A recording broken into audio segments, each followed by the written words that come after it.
I am driving around Atlanta today. Got to run up to Swanee to a listing of mine, meeting one of my vendors to help clean out the home.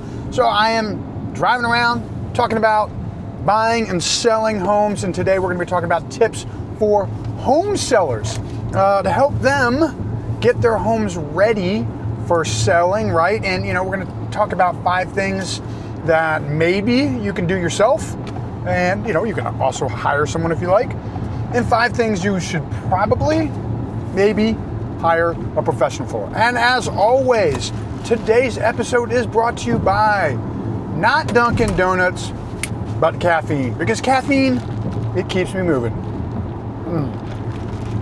God, I love coffee.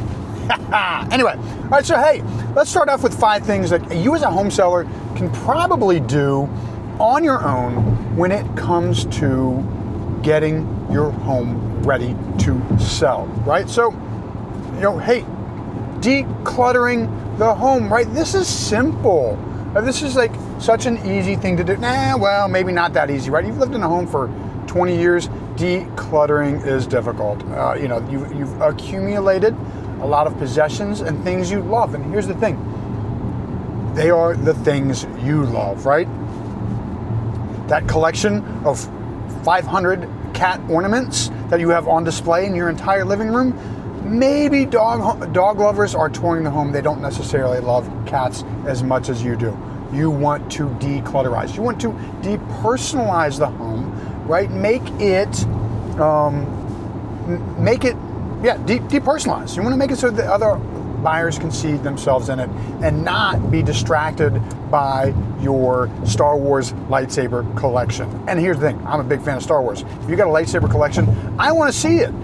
But my buyers, maybe not as much so. And on top of that, when it comes to decluttering, excessive furniture, right? If you've got large furniture in a room and it makes getting through a room difficult, right? It's hard to explore the space. You want people to freely be able to walk through the space and not feel like they are on an American Ninja Warrior course. Love the show, was on the show, we're not on the first obstacle. That's a story for another day. And ultimately, when it comes to marketing, a clutter-free home is just going to show better online. All right, next, let's talk about deep cleaning the property. This is something you can do on your own, and this is something you can pay someone to do, and you can pay people to help you declutter as well. There are services for that. I have people that can actually help out with that. That being said, let's get back to the deep cleaning, right? Small, the touch-up paint can kind of fall in line with that. But let's talk about the main places you really want to focus on when it comes to that deep clean: kitchens and bathrooms, all right? You do not want people to be grossed out when they come into your home, right? So a deep clean. Get the bathrooms sparkling clean, right? Clean that grout. Clean if there's any kind of mildew, right? All of that.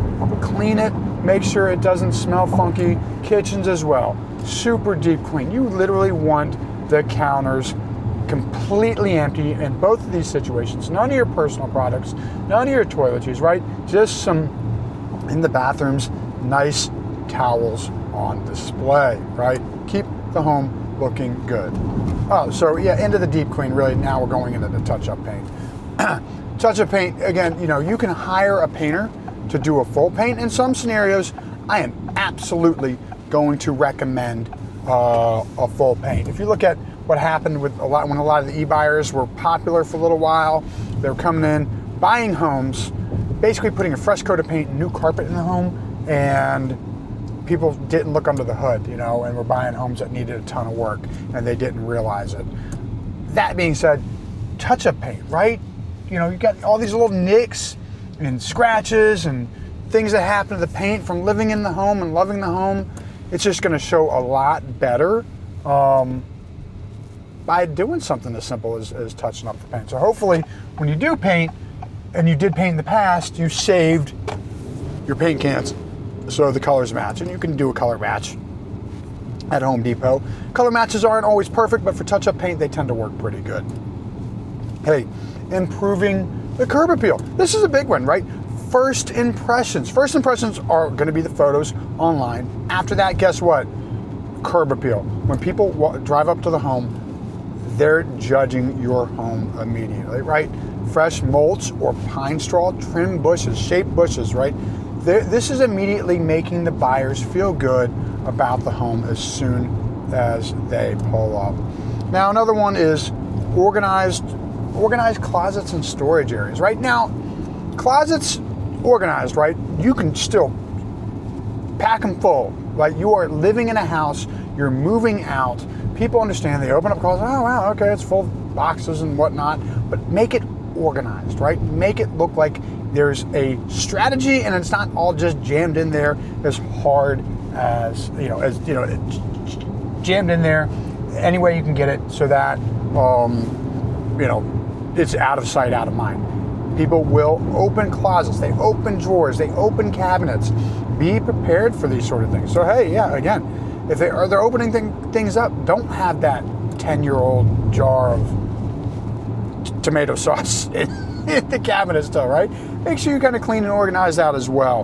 Hey, now, 5 things you should absolutely hire a professional for. And here's the thing. Number one, I'm going to start when it comes to selling your home. If your realtor does not do this, fire them right away. I'm serious. I am a former professional photographer. I still shoot a lot of my own stuff when it comes to some of my marketing. However, hire a professional photographer. That is number one. If you are a professional real estate agent and you are not hiring a professional photographer, you are not a professional real estate agent, in my opinion. And I feel very strongly about this one, okay? Again, I was a former professional photographer. I had clients like Gold's Gym in Los Angeles, Umami Burger, Moss & Company, one of the largest property management companies in LA. I used to shoot for in LA. I do not do my own photography anymore. So if that tells you a little bit about my thought process, because it's not my focus, right? I'm gonna hire the professional. That's all they do all the time to put out the best quality material possible. If you see someone that is selling a $500,000 home and is going to make $15,000 on the sale of that home, and they can't spend, I don't know, $200, $300, $400, $500 on photography, videography, they're not doing something right. They're doing a disservice to their client. This is the first impression of your home. This is what gets buyers in the door, okay? So get the professional photography, and like I said, if they don't get the professional photography, you fire them. Done. Staging. Here's another one where it's definitely worth considering hiring a professional for. Staging your home, especially if it's a vacant home. If you have a vacant home, you've moved out, you're selling your home, people are going to walk in the home and all they're going to see are the blemishes, okay? They're going to see every little scrape, like if you didn't do the fresh paint, if you didn't refinish the floors, if you don't have a newly remodeled home, they're going to see everything that's wrong with the home on top of everything that's right. But a stage home gives a sense of living, and a stage home can help you sell for higher. I believe the statistics are 3 to 5% higher when it comes to a staged home. So it's worth spending that money, and it's worth having a professional come in and tell you, right? You love your home. You've got your home arranged the way it works for you. And what works for you when it comes to your living style may not work for everyone else. Major repairs, any kind of major repairs, right?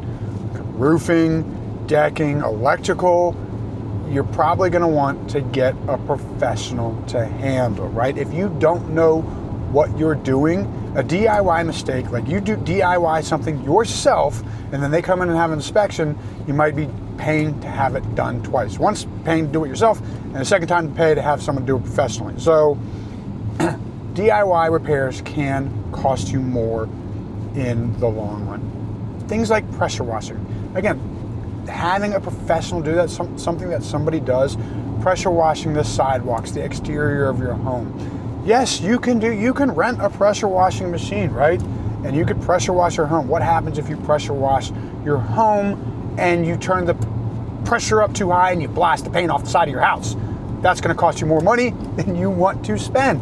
So, roofing repairs. Do you really want to get up on the roof and repair your home? One of my roofers, Jeremy, with Elite Roofing, they'll go out and they do a roof maintenance package. I think it's $600, right? Just to go in, maintain the roof, do the repairs to help maintain the roof for $600. That's not bad. People start to think roof repairs are super expensive.